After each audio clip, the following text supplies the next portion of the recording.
Hello दोस्तों, नमस्कार। केपीटीच academy में आपका हार्दिक स्वागत है। आशा करता हूँ स्वस्थ होंगे, अच्छे होंगे। दोस्तों, आज हम हिंदी पेडागोजी का 15 क्वेश्चन सेशन लगाएंगे, जो कि सीटेट परीक्षा की दृष्टि से बहुत ही महत्वपूर्ण होगा। वीडियो को लाइक करें, जैसा शेयर करें, चैनल को सब्सक्राइब करें, बेल आइकन प्रेस कर लें, जिससे कि नोटिफिकेशन के माध्यम से आपको वीडियो मिलती रहेंगी। तो आज के हम फर्स्ट क्वेश्चन स्टार्ट करेंगे।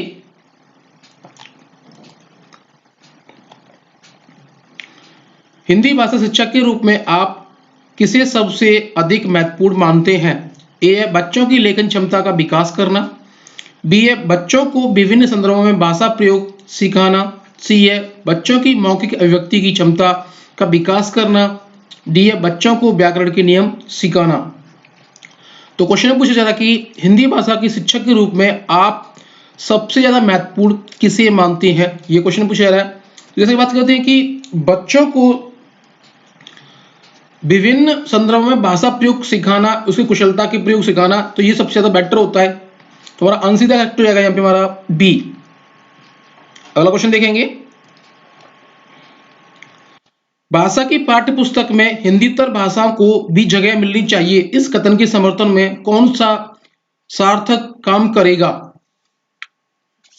ए है इससे भाषाओं के बीच द्वंद्व नहीं होगा, बी है इससे भाषागत विविधता को सही रूप में संबोधित किया जा सकता है, सी है इससे भारत की सभी भाषाओं को स्थान दिया जा सकेगा, डी है इससे त्रिभाषा सूत्र का पालन किया जा सकता है। तो क्वेश्चन पूछा जा रहा है कि भाषा की पाठ्य पुस्तक में हिंदीतर भाषाओं को जगह मिलनी चाहिए और इस कथन के समर्थन में कौन सा तर्क सबसे ज्यादा काम करेगा? यह क्वेश्चन में पूछा जा रहा है। तो जैसे कि बात करते हैं कि इस कथन के अकॉर्डिंग जो सबसे ज्यादा बेटर काम करेगा, इससे भाषागत विविधता को सही रूप में संबोधित किया जा सकता है, जिससे कि हिंदीतर भाषाओं को जगह मिलनी चाहिए और उसके समर्थन में जो तर्क काम करेगा। तुम्हारा इधर करेक्ट आंसर हो जाएगा बी। टिक करेंगे यहाँ पे। अगला क्वेश्चन देखते हैं।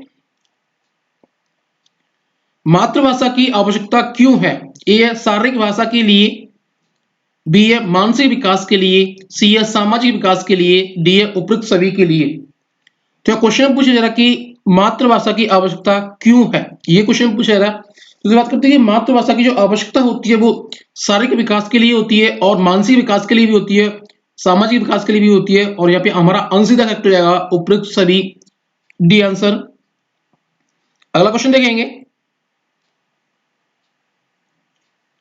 प्लेटो का यह कथन कि बच्चा बड़ों के बीच एक विदेशी की तरह होता है, किस भाषिक सच्चाई की ओर संकेत करता है?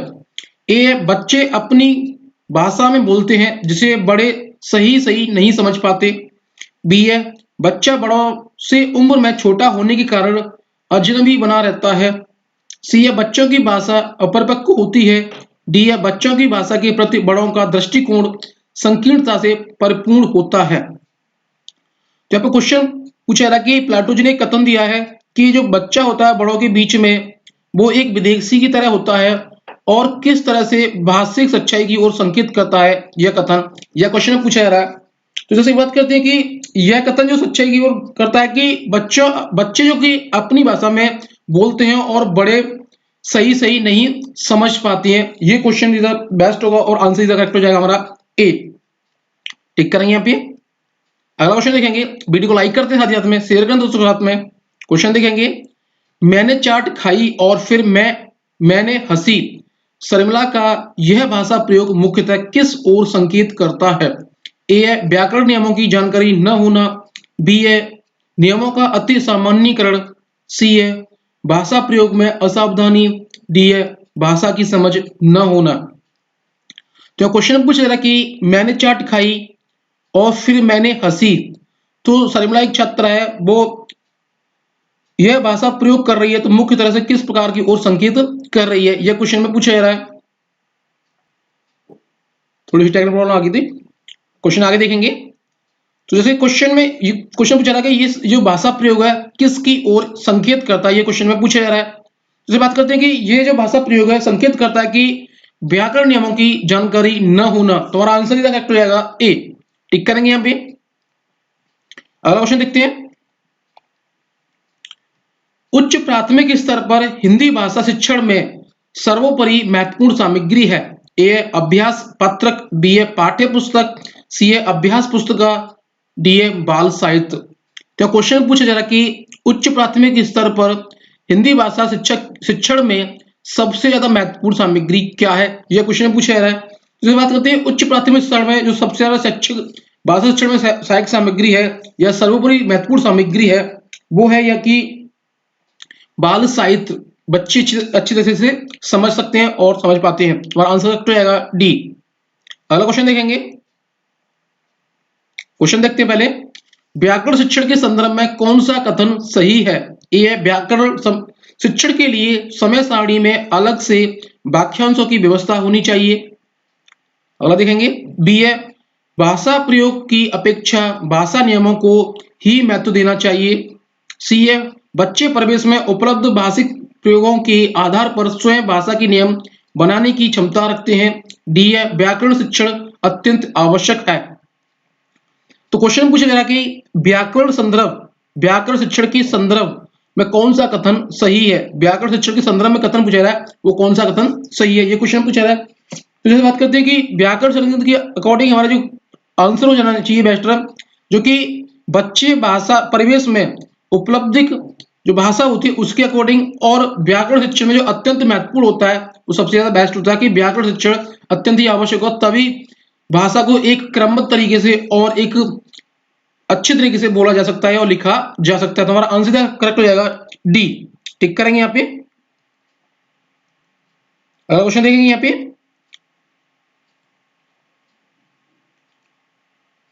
उसने पढ़ा, उसने खाया और उसने चीखा जैसे भाषा प्रयोग दर्शाते हैं। ए नियमों का उल्लंघन, बी है संदर्भ की समझ न होना, सी है नियम कंठस्थ न होना, डी है नियमों का अति सामान्यीकरण।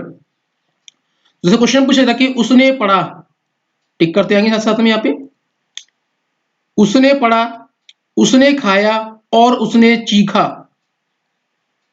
चीखा तो जैसे शब्द प्रयोग किए गए हैं तो भाषा प्रयोग क्या दर्शाती है, यह क्वेश्चन पूछा जा रहा है। दूसरे से बात करते हैं कि इस प्रकार से क्या भाषा नियम कंठस्थ ना होना इस प्रकार की चीजें भाषा प्रयोग दर्शाते हैं। तो हमारा आंसर करेक्ट हो जाएगा इसके अकॉर्डिंग हमारे यहाँ पे सी। टिक करेंगे यहाँ पे हम। अगला क्वेश्चन देखेंगे, कविता शिक्षण के संदर्भ में आप किस बिंदु को सर्वाधिक महत्व देते हैं।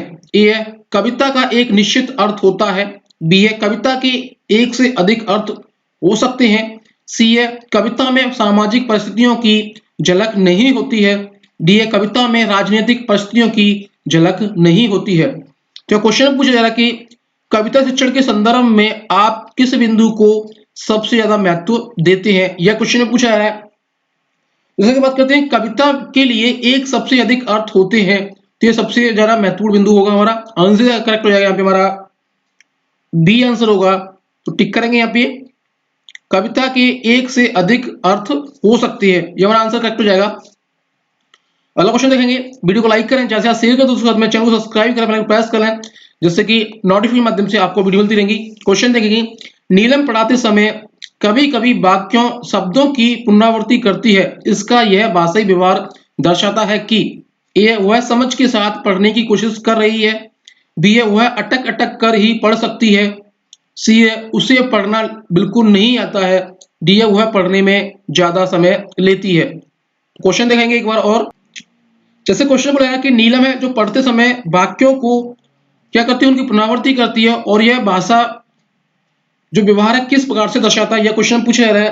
तो जैसे कि बात करते हैं कि जो नीलम है जो पढ़ने के साथ साथ समझ के साथ भी पढ़ने की कोशिश कर रही है, तो हमारा आंसर करेक्ट हो जाएगा यहाँ पे हमारा ए। टिक करेंगे यहाँ पे। अगला क्वेश्चन देखते हैं, जो बच्चे विशेष रूप से पढ़ने में कठिनाई महसूस करते हैं वे ए डिस्ग्राफिया से ग्रसित होते हैं, बी मंदबुद्धि होते हैं, सी डिसलेक्सिया से ग्रसित होते हैं, सी माफ कीजिए डी है सीखने में अक्षम होते हैं। तो क्वेश्चन पूछा जा रहा है कि जो बच्चे विशेष रूप से पढ़ने में कठिनाई महसूस करते हैं वो किस प्रकार के होते हैं, ये क्वेश्चन पूछा जा रहा है। तो जो बच्चे पढ़ने में कठिनाई महसूस करते हैं वो बच्चे डिसलेक्सिया से ग्रसित होते हैं। तुम्हारा आंसर करेक्ट हो जाएगा यहाँ पे हमारा सी। टिक करेंगे यहाँ पे। अगला क्वेश्चन देखेंगे, निम्नलिखित में से यांत्रिक दृश्य साधन है? ए चित्र विस्तारक यंत्र, बी है मानचित्र, सी है ऑडियो कैसेट, डी है लैंग्योफोन। तो यहाँ पे क्वेश्चन पूछा जा रहा कि निम्नलिखित में से यानी निम्नलिखित में यांत्रिक सदृश्य साधन क्या है? यह क्वेश्चन में समझाया या इस पर से क्वेश्चन को समझ सकती है। तो जैसे कि बात करते हैं यांत्रिक सदृश्य या दृश्य साधन की बात की जा रही है, तो यहाँ पे यांत्रिक जो दृश्य साधन होंगे जो कि हमारा कि चित्र विस्तारक यंत्र होगा, तो हमारा आंसर हो जाएगा ए। टिक करेंगे यहाँ पे। अगला क्वेश्चन देखते हैं। सहायक शिक्षण सहायक सामग्री का के लाभ है? ए इससे पाठ अधिक सरल, रोचक तथा मनोरंजक बन जाता है। बी इसके प्रयोग से बालकों में पाठ के प्रति रुचि का विकास होता है। सी इसके प्रयोग से शिक्षण में कुशलता आती है। डी उपयुक्त सभी। तो क्वेश्चन पूछा जा रहा कि शिक्षण सहायक सामग्री के और क्या लाभ है, यह क्वेश्चन पूछा जा रहा है। तो यहाँ पे बात करते हैं शिक्षण सहायक सामग्री से जो कि लाभ होते हैं वो है कि इससे पाठ अधिक सरल व रोचक और मनोरंजन बन जाता है या मनोरंजक बन जाता है, और इसके प्रयोग से बालकों के पाठ के प्रति रुचि विकास होता है, और इसके प्रयोग से शिक्षण में कुशलता भी आती है। तो यहाँ पे हमारा आंसर हो जाएगा उपयुक्त सभी, डी। टिक करेंगे यहाँ पे। अगला क्वेश्चन देखेंगे।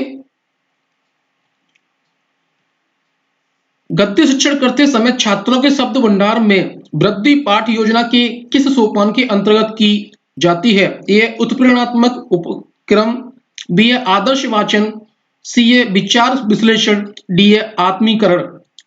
तो क्वेश्चन पूछा जा रहा कि गद्य शिक्षण करते समय छात्रों के शब्द भंडार में वृद्धि और पाठ योजना के सोपान में किसके अंतर्गत आता है? यह क्वेश्चन पूछा जा रहा है। तो जैसे कि बात करते हैं कि गद्य शिक्षण में जो छात्रों के शब्द भंडार में जो वृद्धि और पाठ योजना के सोपान के अंतर्गत आता है वो आत्मसातीकरण आता है। तो हमारा आंसर करेक्ट हो जाएगा डी। टिक करेंगे यहाँ पे। अगला क्वेश्चन देखेंगे। आप एक शिक्षक के रूप में विद्यार्थी के ज्ञान के विभिन्न पहलुओं के बीच उनकी पहचान करने और उनके आपस का संबंध निर्धारित करने की योग्यता की जांच करना चाहते हैं। इसके लिए आपको किस प्रकार के प्रश्नों का निर्माण करना चाहिए? ए निबंधात्मक, बी अति लघु उत्तरीय, सी वस्तुनिष्ठ, डी मिलान करने वाले प्रश्न। तो क्वेश्चन काफी अच्छा पूछा गया। क्वेश्चन पूछा जा रहा है कि एक शिक्षक के रूप में आप विद्यार्थियों को ज्ञान के विभिन्न पहलुओं के बीच उनकी पहचान करने और उनका संबंध निर्धारित करने की योग्यता की जांच करनी है, तो उसके लिए आप किस प्रकार के प्रश्नों का निर्माण करेंगे, यह क्वेश्चन में पूछा जा रहा है। तो जैसे कि इस प्रकार की क्रियाकलाप करने के लिए जो हमें इस जो क्वेश्चनों का निर्माण करेंगे वो करेंगे हम निबंधात्मक क्वेश्चनों का। हमारा आंसर करेक्ट हो जाएगा ए। टिक करेंगे यहाँ पे। दोस्तों सेशन हमारा यहीं पे समाप्त होता है। वीडियो को लाइक करें, जैसा शेयर करें, चैनल को सब्सक्राइब करें, बेल प्रेस करें, जैसे कि नोटिफिकेशन माध्यम से वीडियो मिलती रहेंगी। तो मिलेंगे नेक्स्ट सेशन में। जय हिंद दोस्तों, वंदे मातरम।